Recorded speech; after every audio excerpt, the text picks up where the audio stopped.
New world के मुअज़्ज़िज़ दोस्तों, मैं हूं हसन अली और आप तमाम देखने और सुनने वालों को अस्सलाम वालेकुम। दोस्तों, तारीख़ इंसान में जितने भी जंगजू जर्नैल हुक्मरान गुज़रे हैं, इनमें चंगेज़ खान का नाम चंद इब्तदाई नामों में शुमार होता है, जिन्होंने मुख्तसर वक्त में अपनी तलवार के ज़रिए दुनिया भर का नक्शा बदल डाला। चंगेज़ खान को खौफ, बर्बरियत और दहशत का बाप जाना जाता था। वो एक मंगोल सरदार था जिसने 13 साल की उम्र में तलवार उठाई और 40 साल की उम्र में बादशाहों का बादशाह बन गया। तो वीडियो का बाकायदा आगाज़ से पहले आप सब दोस्तों से दरख्वास्त है कि हमारे इस यूट्यूब के चैनल को सब्सक्राइब कर दें और घंटी का बटन दबाना मत भूलिएगा। चंगेज़ खान 1162 ईस्वी में दरियाए अनान के इलाके में पैदा हुआ। इसका असल नाम तमोजिन था, जिसका मतलब ये है लोहे के काम करने वाला। इसी दरिया के किनारे अनगिनत कबाइल आबाद थे। इनमें से काफ़ी हद तक मंगोल कबीले थे।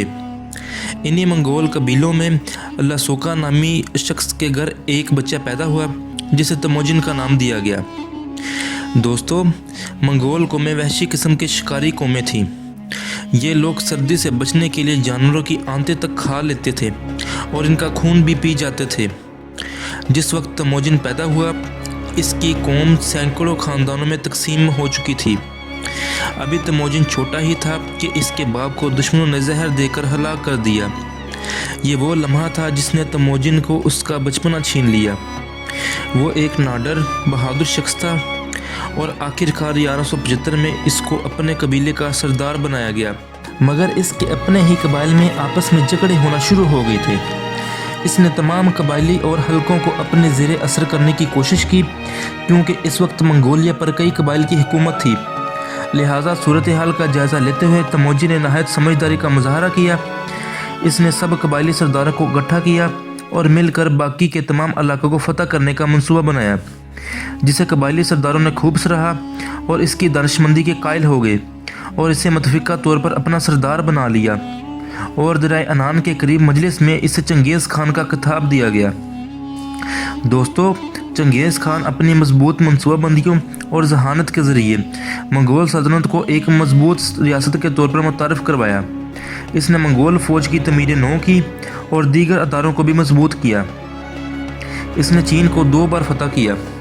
दोस्तों, चंगेज़ खान की बेहतरीन मनसूबाबंदी और हिकमत अमली ने चीनियों की कमर तोड़ कर रख दी।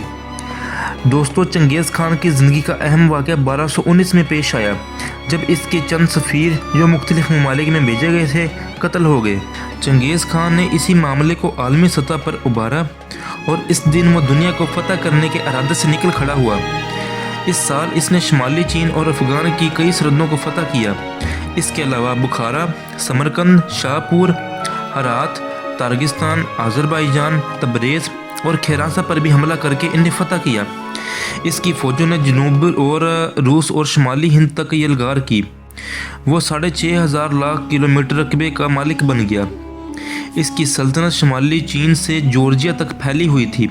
इसने इतनी बड़ी सल्तनत के हसूल के लिए 84 लाख लोग कत्ल करवाए थे।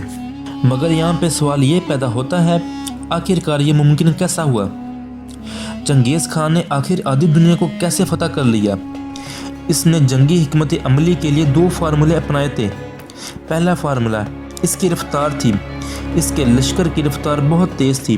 वो 1 हफ्ते में वहाँ पहुँच जाता था जहाँ दूसरी कौमों को पहुँचने में 1 माह लगता था।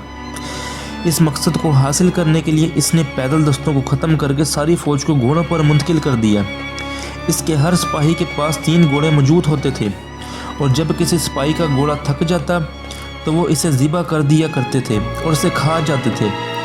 दोस्तों, दूसरा फार्मूला इसकी तकनीक, क्योंकि मंगोल फ़ौजों के लोग तरीक़ के वो पहले लोग थे जो घोड़े पर बैठ के तीर चलाना जानते थे। इससे पहले दुनिया इस तकनीक से वाकिफ़ न थी। चंगेज़ खान का लश्कर बहुत ही जालिम और सफाक था। जब भी किसी शहर या इलाके को ये फतह करते तो इसी जंग के दौरान हलाक होने वाले लोगों की खोपड़ी से ये मीनार बनाया करते थे। जंग के दौरान बच्चों, बूढ़ों और हत्ता के जानवरों को भी कत्ल कर दिया करते थे।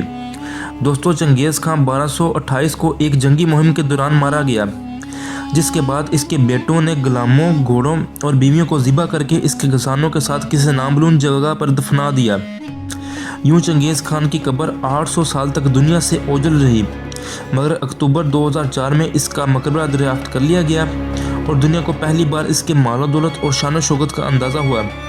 दोस्तों, चंगेज़ खान को ये भी कहा जाता है कि वो मुसलमानों पर भेजा गया अल्लाह का अज़ाब था, जिसकी हकीकत कुछ यूँ है। चंगेज़ खान के कुछ आदमी ख्वाजन की तरफ तिजारत के लिए निकले। ख्वाजन के बादशाह अलाउद्दीन के एक गवर्नर ने इन्हें लूट लिया और जब यह खबर चंगेज़ खान तक पहुंची तो इसने अपने एक और वफ्द को अलाउद्दीन ख्वाजन की तरफ भेजा कि उसे और इसके लोगों को इंसाफ दिया जाए, मगर अलाउद्दीन ख्वाजन ने जवाबी तौर पर इसके हर एक वफ्द को कत्ल कर दिया और सिर्फ एक आदमी को जिंदा छोड़ दिया। इसकी आधी मूंछें और आधे सर के बाल काट कर इसे चंगेज़ खान की तरफ भेज दिया और बताया कि ये है इसका इंसाफ। इस वक्त चंगेज़ खान शिकार करने में मसरूफ़ था।